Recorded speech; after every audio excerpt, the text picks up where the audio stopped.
Alors, on présente ici le savoir nager au collège et au lycée, avec une compétence, bien entendu, qui fixe la notion d'adaptabilité comme étant en première. Donc, bien entendu, la SNS 2022 va tout à fait adaptée pour le cycle 3 et au regard des études sur l'accidentologie et les risques de noyade, on y reviendra. La SNS avec la validation de niveau de compétences sécuritaires. Et puis, dans le prolongement, de façon complémentaire, pour le cycle 4, pour les lycées, une éducation au choix pour gérer des éléments d'incertitude et donc un savoir nager au-delà de la SNS. Donc ce qui nous intéresse ici, c'est de comprendre ce savoir nager dans un continuum ancré dans une réelle épidémiologie des noyades. Donc ici, pour Stallman, par exemple, les causes de noyades devraient vraiment dicter la façon dont nous enseignons la natation et ce que les enfants devraient apprendre. Il différencie 15 compétences de l'eau, on y reviendra.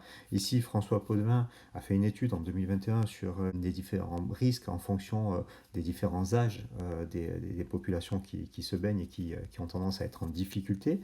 Donc si on voit là pour la SNS, principalement pour les enfants jeunes, le fait de ne pas savoir nager ou le fait de chuter dans l'eau constitue des causes majeures de noyade. Et au niveau des compétences de l'eau, on retrouve principalement donc les différentes étapes de la SNS qui permettent effectivement d'avoir une approche cohérente pour ces élèves-là de cet âge-là.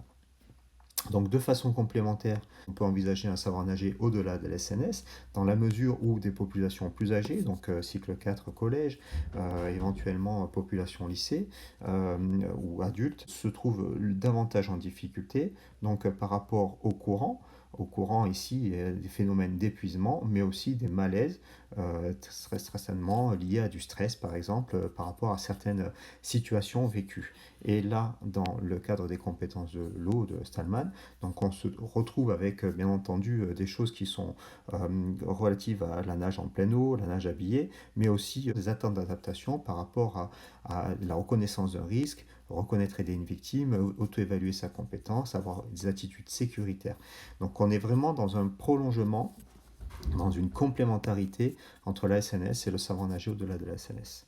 Donc il s'agit bien de développer l'éducation au choix pour gérer des éléments d'incertitude dans ce champ d'apprentissage numéro 2.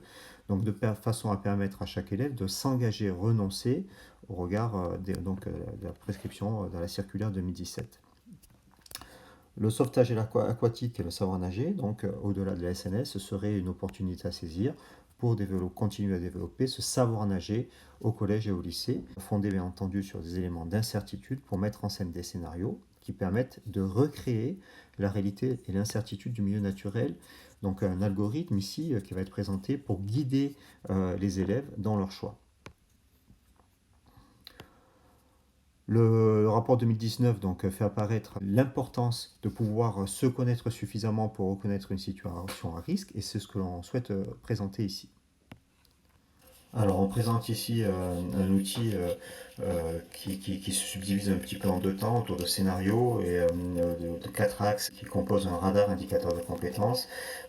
C'est dans l'activité sauvetage aquatique ou savoir nager au-delà de l'SNS. Si on fait d'abord un focus sur ces différents scénarios, donc ils peuvent être tirés au hasard par l'enseignant, par l'élève observateur ou conseiller, etc. Un scénario que l'élève ne connaît pas à l'avance. Donc il suffit simplement ici de venir lancer le dé. Par exemple ici nage avec t-shirt, qui va nécessairement induire des transformations, des adaptations particulières au niveau des conduites motrices. On peut lancer un autre scénario pour l'élève suivant, par exemple, donc ici, notamment avec des vagues déferlantes, par exemple, auxquelles l'élève devrait avoir à faire face. Si on fait un focus ici, par exemple, sur le scénario clapot, là, ce qui nous intéresse, donc, comme dans chacun des autres scénarios, c'est de pouvoir recréer la réalité d'un engagement en milieu naturel. C'est-à-dire travailler sur l'engagement en milieu incertain pour simuler le risque, mais dans des conditions sécurisées.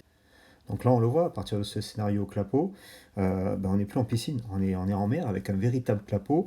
L'élève est en difficulté du point de vue de ses retours de bras, du point de vue de son inspiration, mais aussi du point de vue de ses déséquilibres, notamment au niveau des lacets. Et ce qui nous intéresse, c'est à l'issue de ce scénario qui a été vécu, que l'élève puisse venir se positionner donc, dans ce radar autour de ces quatre axes, et afin de lui permettre de s'appuyer sur une échelle graduée euh, afin qu'elle puisse se repérer le plus objectivement possible. Donc là, par exemple, si, d'un point de vue l'impact du scénario, le scénario ne l'a pas vraiment gêné, qu'elle arrive, qu'elle est plutôt peu essoufflée, que c'est une élève qui a plutôt tendance à s'accrocher, à pouvoir fournir un effort, et qui arrive au niveau musculaire qui est plutôt à l'aise, eh bien l'indicateur de compétence se colore en vert, je m'engage et ça devrait être assez facile. Si toutefois maintenant l'élève arrive, donc une élève qui a tendance à s'engager volontiers dans l'effort, qui ne lâche rien, avec un scénario qui l'a plutôt déstabilisé, une ventilation plutôt accélérée, et puis qui arrive, qui est plutôt à l'aise au niveau musculaire, et bien là l'indicateur se colore en orange, je m'engage, mais je m'attends à ce que ce soit assez difficile. De la même façon, si au niveau musculaire, il y a des douleurs qui apparaissent suite à cet effort, eh bien, je ne m'engage pas car il pourrait y avoir un risque pour moi en rouge. Et puis, bien entendu, si l'élève arrive avec une ventilation vraiment haletante, bruyante, dans l'incapacité de pouvoir prononcer un seul mot, l'indicateur se colore en noir, je ne m'engage pas car ce serait me mettre en danger. Donc, ce que l'on cherche ici, c'est de permettre à l'élève de s'engager vers une prise de décision séquencée et pondérée. Séquencer ses ressentis pour mieux isoler ses perceptions et pour passer d'une prise de décision binaire, brute, émotionnelle, j'arrive pas, j'aime pas, j'y arriverai jamais, à une prise de décision plus lucide, plus rationnelle, car mieux analysée. Autrement dit, ce que l'on cherche à faire apprendre ici à l'élève, c'est à pouvoir réguler ses émotions pour mieux décider. Donc on retient ici donc, des scénarios porteurs d'éléments d'incertitude pour recréer la réalité dans l'engagement en milieu naturel, certes, mais donc de façon à pouvoir simuler le risque, mais dans des conditions sécurisées. Qu'est-ce qu'il y a à apprendre au niveau des élèves? Donc apprendre à s'adapter en transformant ses conduites motrices, mais aussi apprendre à séquencer, pondérer ses ressentis pour faire le choix de s'engager ou renoncer. Renoncer partiellement ou renoncer totalement. Donc le savoir nager au-delà de la SNS, c'est une compétence qui s'apprend. Si on regarde ici le scénario en piscine et la natation côtière, on voit qu'on est dans des conditions qui sont somme toute assez similaires. Donc on l'a vu lors des déplacements, il y a un problème de tonicité. L'élève rencontre cette difficulté-là parce que l'agitation de l'eau, l'agitation du clapot fait qu'il y a une déformation du corps, notamment ici des déséquilibres de lacets.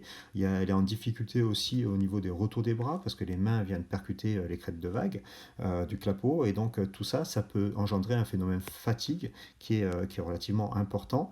Il y a des difficultés aussi à gérer d'un point de vue de l'inspiration par rapport à l'éventualité de boire une tasse. Donc l'inspiration est à construire donc, de façon unilatérale, on y reviendra. Tout ça peut engendrer une situation de stress qui peut être génératrice aussi des fameux malaises que l'on a vu tout à l'heure dans l'accidentologie. Et on peut arriver donc à cumuler, à télescoper ces différents ressentis pour arriver sur un effet domino qui pourrait être néfaste pour l'engagement en milieu naturel. Donc ici, il s'agit pour nous de mettre en scène le risque pour projeter l'élève sur une mise en œuvre de capacité attitude connaissance en acte réellement, tout en restant bien entendu dans des conditions de sécurité acceptables. Donc ce qu'il y a à apprendre ici pour l'élève, on l'a vu, c'est de pouvoir s'adapter d'un point de vue moteur, c'est-à-dire changer de crawl avec des retours de bras plus hauts pour éviter que les mains viennent percuter les crêtes de vagues, avoir une inspiration opposée au clapot pour éviter par exemple de boire la tasse bien entendu, et puis renforcer l'alignement axial avec plus de gainage pour diminuer les déséquilibres de propulsion, notamment le lacet.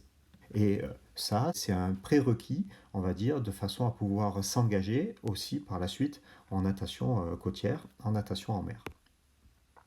Donc le savoir nager au-delà de la SNS, donc vers un savoir nager réellement en milieu naturel, donc dans le cadre des cours d'EPS, avec un POS spécifique qui précise les points de sécurité active et passive, avec un fonctionnement, on le voit ici par vague, de petits groupes comme en piscine, 5 élèves sur des courtes distances pour rejoindre l'enseignant sur le paddle, qui constitue ici un point d'ancrage régulier au fur et à mesure de l'avancée des petites distances. On cherche aussi donc une approche sécurisée, vraiment in situ, pour rendre les élèves plus autonomes en mer, ceux qui savent nager, comme ceux qui ont plus de difficultés à pouvoir nager. Pour autant, on est ici sur un déplacement qui est relativement sécurisé, en eau calme, même si on est en milieu naturel. Et puis adapter son déplacement aussi à l'incertitude du milieu, mais aussi aux obstacles rencontrés, voire en tirer parti, en tirer bénéfice pour pouvoir se relancer, propulsé à partir d'éléments solides, comme on le voit ici, des appuis sur un petit sec qui est émergent pratiquement à fleur d'eau. Bien entendu, là aussi, permettre à l'élève de pouvoir s'engager, passer, franchir sous un obstacle, donc ici le paddle, dans un premier temps, mais aussi pouvoir encore une fois tirer parti, tirer bénéfice du milieu naturel, c'est-à-dire à l'arrivée à la plage, avec des sorties par exemple de type dauphin, pour pouvoir avoir une sortie plus rapide, éventuellement.